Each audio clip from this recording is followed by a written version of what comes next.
Israel ने लिया सबसे बड़ा एक्शन, कतर के हेडक्वार्टर को उड़ाया। अरब देशों में मच गई बड़ी हलचल। जयशंकर ने दिया लिस्ट, मचा दिया खालिस्तानियों में हड़कंप। दोस्तों, सबसे पहले तो जब इजराइल हमास की जंग शुरू हुई थी तब ब्लिंकन कतर पहुंचे थे और उन्होंने कतर को साफ साफ चेतावनी दी थी कि वह हमास के साथ दूरी बनाए रखें और हमास के साथ रिश्ता ना रखना ही उसके लिए बेहतर होगा। और जैसा कि पहले खबर निकलकर सामने आई थी कि कतर 10 मिलियन मंथली तेल भेजता है गाजा के लोगों के लिए। इसके अलावा गाजा के बड़े बड़े लीडर भी कतर में रहते हैं क्योंकि कतर उनके लिए एक बढ़िया जगह है जहां ये आराम से रह सकते हैं। इससे जुड़ा एक आर्टिकल भी सामने आया था जहां पर हमास के लीडर कतर में नमाज अदा करते दिखाई दे रहे थे। यानी कि हमास और कतर के बीच में दोस्ताना रिश्ता है। हम आपको पहले बता चुके हैं कि कतर 360 डिग्री दोस्ती में विश्वास रखता है, यानी कि सब उसके दोस्त हैं और दुश्मन के दुश्मन भी दोस्त हैं। इसी बीच यह भी खबर आई थी कि हमास यह कह रहा था कि इजराइल जानबूझकर देर कर रहा है क्योंकि कतर ने बीच में मध्यस्थता करके डील फाइनल करवा दी थी जिसके तहत हम 100 इजरायलियों को छोड़ने वाले थे और वह उधर से छोड़ने वाले थे 200 फिलिस्तीनी बच्चों और 75 औरतों को, और साथ ही 5 दिन की सीज फायर की भी बात हुई थी, लेकिन इजराइल ही नहीं मान रहा है। ऐसे में अभी अमेरिका, इजराइल और कतर बातचीत ही कर रहे थे कि हम 3 दिनों का युद्ध विराम देंगे और इस युद्ध विराम के तहत जो भी हमारे बंधक बनाए गए हैं उन सबको हम निकाल लेंगे। लेकिन अचानक एक हड़कंप सा मच गया क्योंकि एक खबर सामने आई और सऊदी अरब कहने लगा कि इजराइल ने यह ठीक नहीं किया। और सऊदी अरब ने ऐसा इसलिए कहा क्योंकि आपको बता दे, इजराइल ने गाजा में कतर के हेडक्वार्टर को उड़ा दिया है और इसके बाद यूएई का भी रिएक्शन सामने आया और यूएई ने भी यही कहा कि इजराइल ने बहुत गलत किया है और ईरान ने भी कुछ इसी तरह का बयान दिया। ऐसे में इस खबर के सामने आने के बाद हर तरफ अफरा तफरी मच गई है।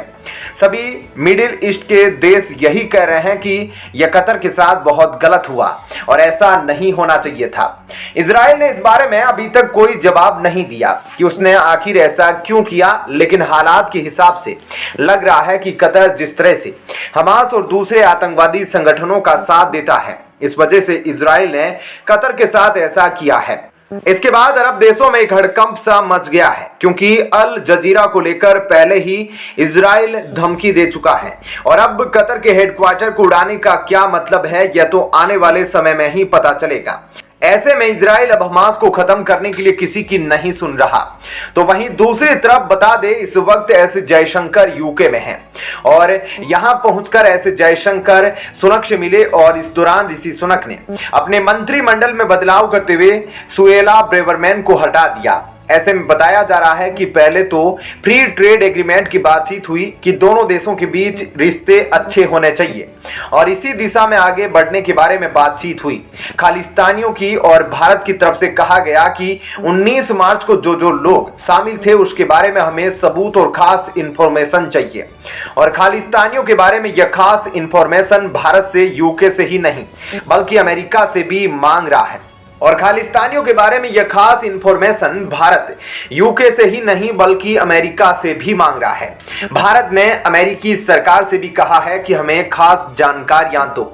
अब यह जानकारी कैसे देंगे, तो आपको बता दें कि 24 प्रश्नों का एक सेट तैयार किया गया और इन देशों को भेज दिए गए हैं और इन देशों के मंत्रालय इन 24 प्रश्नों के सेट का आंसर देकर वापस करेंगे और फिर भारत उस पर आगे की कार्रवाई करेगा। ऐसे में क्या कहना है आपका इस खबर पर, कमेंट सेक्शन में जरूर बताएं। वीडियो को लाइक शेयर जरूर कीजिएगा। ऋषि सुनक ने भारत विरोधी मंत्री को पद से हटाया। इजराइल हमास जंग के बीच सहयोगी देशों से हथियार वापस क्यों मांग रहा है रूस। दोस्तों, ऋषि सुनक ने भारत विरोधी मंत्री को पद से हटा दिया है।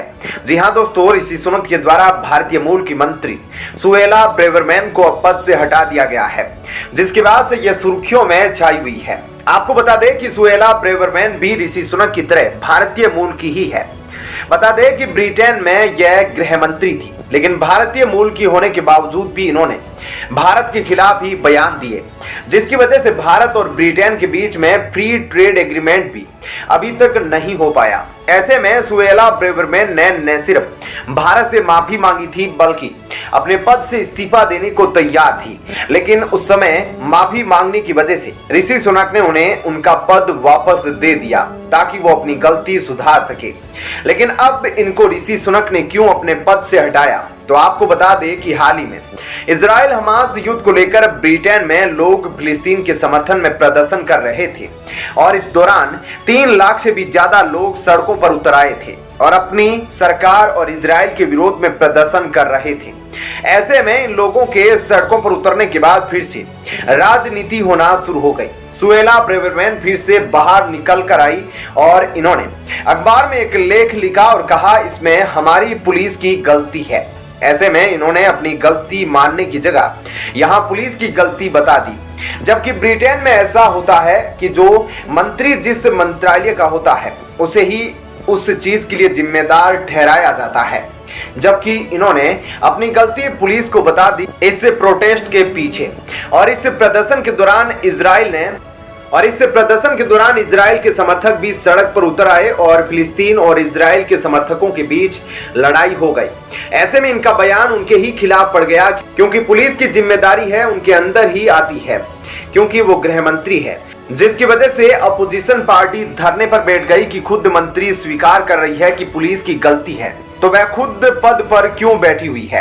ऐसे में इनके खिलाफ संसद में प्रदर्शन हो गए और ऐसी स्थिति में उनको ही पद से हटाया जाना चाहिए। और यही वह वजह थी जब ऋषि सुनक ने भारत विरोधी मंत्री को पूरी तरह से उनके पद से हटा दिया। वहीं दूसरी तरफ अब इजराइल हमास जंग के बीच रूस अपने सहयोगी देशों से हथियार वापस मांग रहा है। दरअसल रूस यूक्रेन युद्ध के दौरान यूक्रेन को मदद करने वाले कई सारे देश हैं जो उसे हथियार दे रहे हैं, लेकिन रूस की मदद करने और उसे हथियार देने वाले सिर्फ 2-4 देश ही है। इसी वजह से पुतिन ने यह ऐलान किया था कि उनके पास वेपन्स की कमी हो रही है, क्योंकि यह लड़ाई अब काफी लंबी चल रही है और इसमें 2 साल पूरे होने जा रहे हैं और दुनिया भर के कई सारे देशों ने यूक्रेन को अपने लेवल पर मदद पहुंचाई है, लेकिन रूस को कोई मदद नहीं भेज सकता क्योंकि ज्यादातर देशों को अमेरिकी सैंक्शंस का डर है और रूस अभी तक लगातार यूक्रेन पर गोले बरसाए जा रहा है। तो ऐसे में आप सोच सकते हैं रूस के पास भी इस वक्त हथियारों की कमी हो रही होगी।